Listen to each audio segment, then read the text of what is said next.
Hello বন্ধুরা, কেমন আছো সবাই? আশা করছি সকলে ভালো আছো। প্রিয় বন্ধুরা, আজকে তোমাদের জন্য নিয়ে এলাম খুবই মজাদার একটি বাস্তব ঘটনা। তাই ভিডিওটা শুরু থেকে শেষ পর্যন্ত দেখো। আশা করছি তোমরা অনেক মজা পাবা। এবার মূল ঘটনায় আসা যাক। ছোট কাকি বৌদিকে খুঁজতে গুদাম ঘরে চলে এসেছে। আমি বৌদির সাথে আছি। কাঠের ফাঁক দিয়ে দেখতে পেলাম ছোট কাকি এদিক ওদিক বৌদিকে খুঁজল। তারপর বৌদিকে না দেখে বেরিয়ে গেল। ছোট কাকির পায়ের আওয়াজ মিলিয়ে গেল। বৌদি বলল, দেখেছ ঠাকুরপো, আর একটু হলে ধরা পড়ে গেছিলাম। ধরা পড়লে কি কেলেঙ্কারি হতো বুঝতে পারছো? সত্যি বলতে আমিও ভীষণ ভয় পেয়ে গেছিলাম। কিন্তু বৌদিকে অভয় দিয়ে বললাম, কি যে বল না বৌদি, যে জায়গায় আমরা দুজন আছি, কাকিমা কেন, কাকিমার বাপ আসলেও আমাদের কখনো খুঁজে পেত না। এখন তুমি তাড়াতাড়ি বাড়ি ফিরে যাও, আমি কিছুক্ষণ পরে আসছি। বৌদি কাপড় আর চুল ঠিক করে গুদাম ঘর থেকে বেরিয়ে গেল। বৌদির চলে যাওয়ার পর গুদাম ঘরটা আরেকটু ভালো করে পর্যবেক্ষণ করলাম। রান্নার কাঠের পাশাপাশি অনেক পুরাতন জিনিস আছে এই গুদাম ঘরে। একটা ভাঙ্গা খাটও দেখতে পেলাম, গুদাম ঘরের এক কোণায় পড়ে আছে। খাটটা মাটিতে নামিয়ে কন্ডিশন দেখার চেষ্টা করলাম। খাটের কন্ডিশন ভালো না, তবে কাজ চালানোর মতো ঠিকঠাক আছে। আমি ঠিক করে ফেললাম এই গুদাম ঘরেই মাকে নিয়ে এসে মনের বাসনা মিটাবো। আজ ছোট কাকির নাকের ডগায় বৌদিকে কাজ করে দিলাম, অথচ ছোট কাকি বুঝতেও পারল না। এর চাইতে নিরাপদ জায়গা আর হতে পারে না। এখন যেভাবেই হোক মামনিকে এখানে নিয়ে আসতে হবে। বৌদি যাবার 15 মিনিট পর আমি বাড়িতে ঢুকলাম। এই সময়টা বাড়ির সামনের লনে হাঁটাহাঁটি করলাম। তাড়াহুড়োয় মনের খায়েশ মিটল না। সকালে স্নানের সময় মাকে দেখার পর থেকে একটা ঘোরের মধ্যে ছিলাম। মা ছেলের স্বাভাবিক সম্পর্ক বারবার ভুলে যাচ্ছিলাম।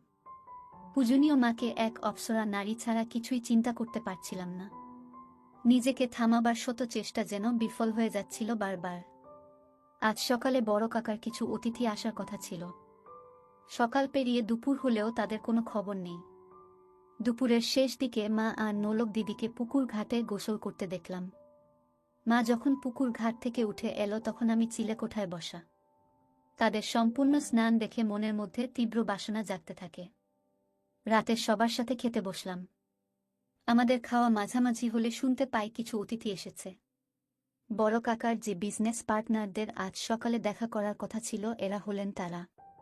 এনারা সকালে এসে পৌঁছাতে পারেননি কারণ রাস্তায় নাকি গাড়ি খারাপ হয়ে যায়। সেটা ঠিক করে রওনা দিতে একটু দেরি হয়ে যায়, ফলে তারা গাজীপুরের জ্যামে আটকা পড়ে। কিন্তু অসময়ে আসায় বড় কাকা তাদের সাথে এখন বৈঠক করতে পারবেন না।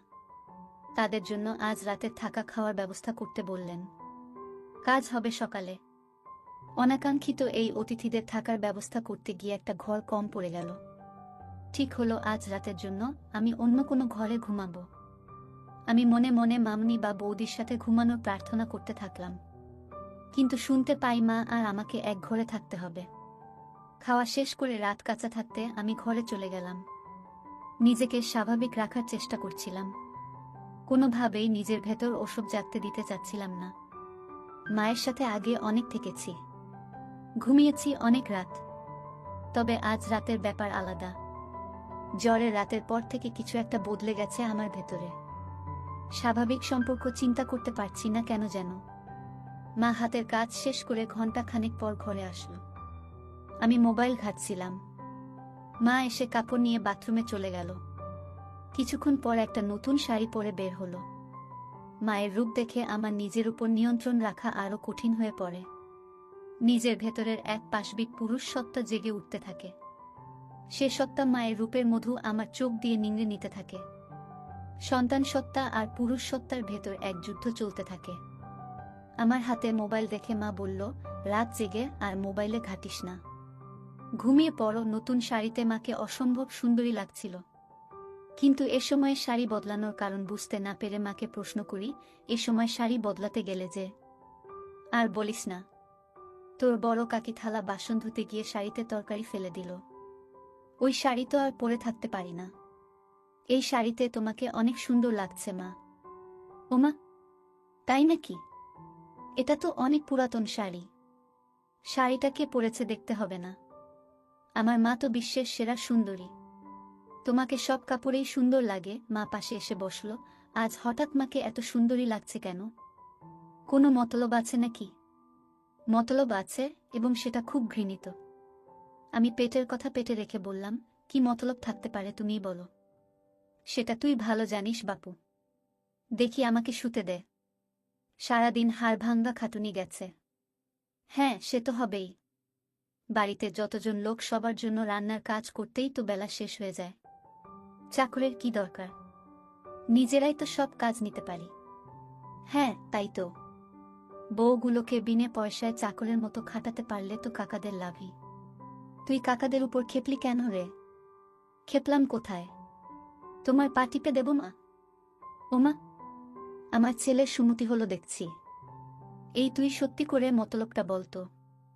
আহ মা, তুমি তখন থেকে কি মতলব মতলব শুরু করলে বলো তো? বলা নেই কওয়া নেই আমাকে সুন্দরী বলছিস, হুট করে আমার সেবা করতে চাচ্ছিস। ব্যাপারটা কি? ব্যাপার কিছু না। আমি জ্বরে পড়লে তুমি সেবা করেছিলে, সেখানে তোমার কি মতলব ছিল বলো শুনি? ওমা, মতলব থাকবে কেন? তুই আমার ছেলে, তোর অসুখে সেবা করব না আমি? তুই ছাড়া আমার আর আপন কে আছে? আমিও তো তাই বলছি। তুমি ছাড়া আমার আর আপন কে আছে? তোমাকে যে অসম্ভব ভালোবাসি।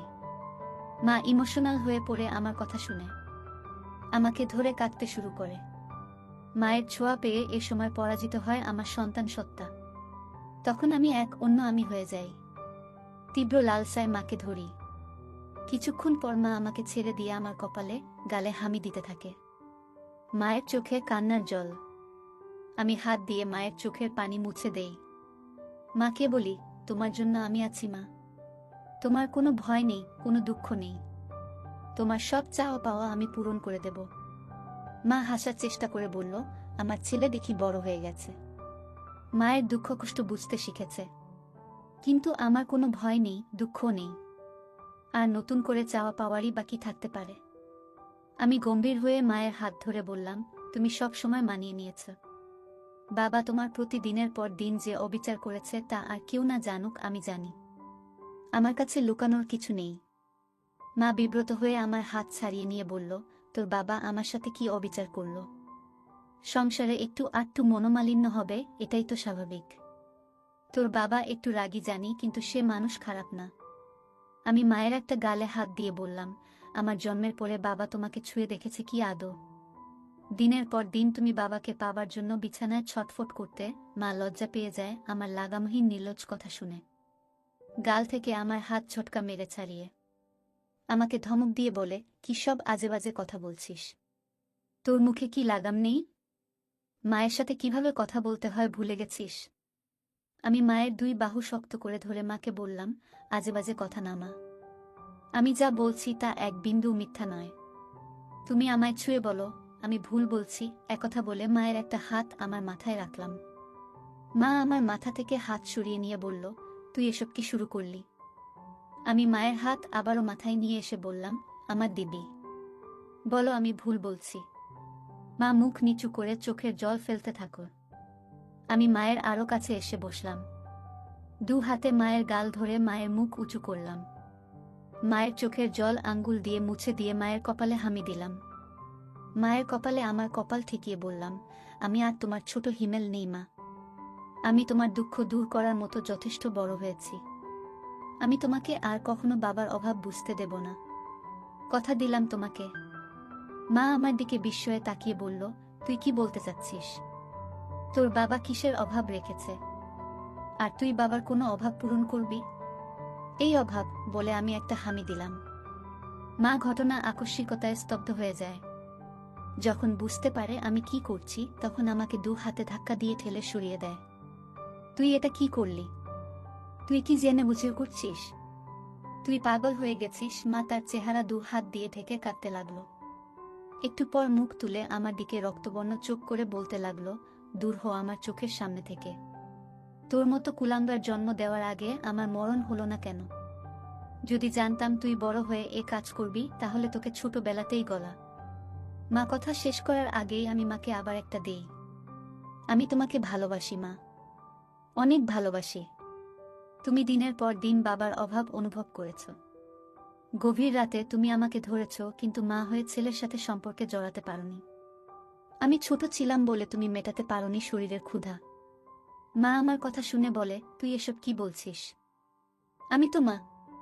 মা হয়ে তোর সাথে এমন কাজ করার কল্পনাও করতে পারি না কখনো।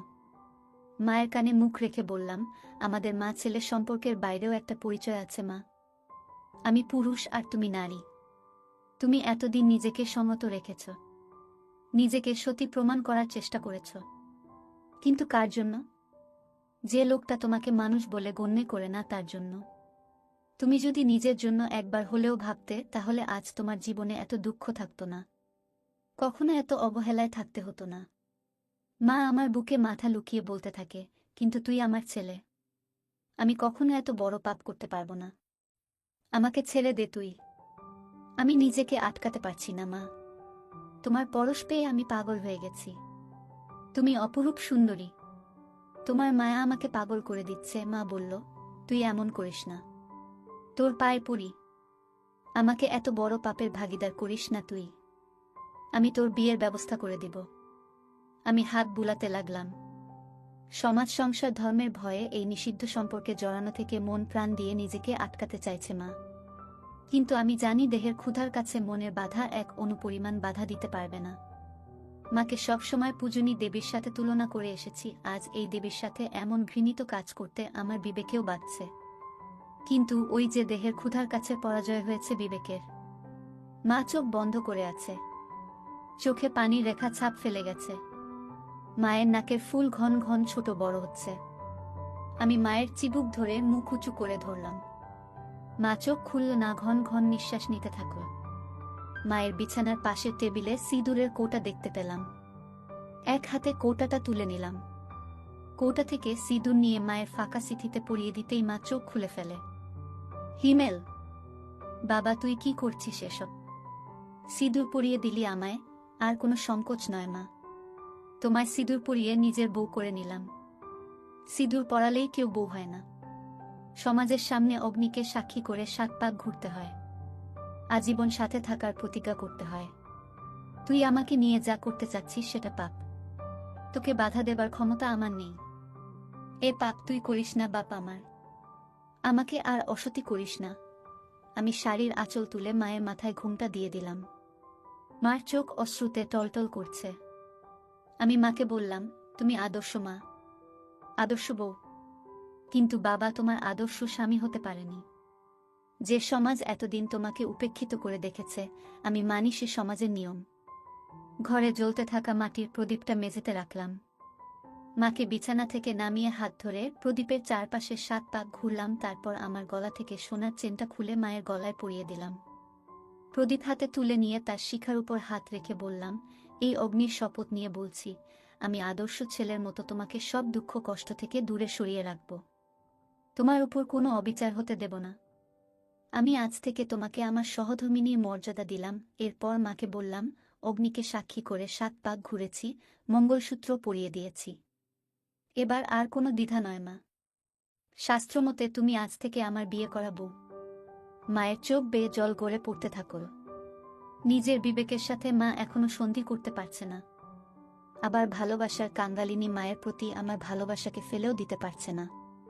তারপর আমাদের মাঝে শুরু হলো আদিম যুদ্ধ। চেয়ে দেখি মায়ের চেহারায় পরিতৃপ্তির ছাপ। আমি মাকে জিজ্ঞাসা করলাম, কেমন লাগলো মা? মা আমার দিকে ক্ষণিক তাকিয়ে মুখ ঘুরিয়ে নেই। মা মুখ ঘুরিয়ে ফুপিয়ে কেঁদে ওঠে। তারপর, এ আমি কি করলাম? হায় ভগবান, আমার সর্বনাশ হয়ে গেল। নিজের পেটের ছেলের কাছে ক্ষণিকের সুখের জন্য নিজেকে বেচে দিলাম। ভগবান, আমাকে ক্ষমা করো বলে আমার দিকে পিঠ ফিরে কাঁদতে থাকে।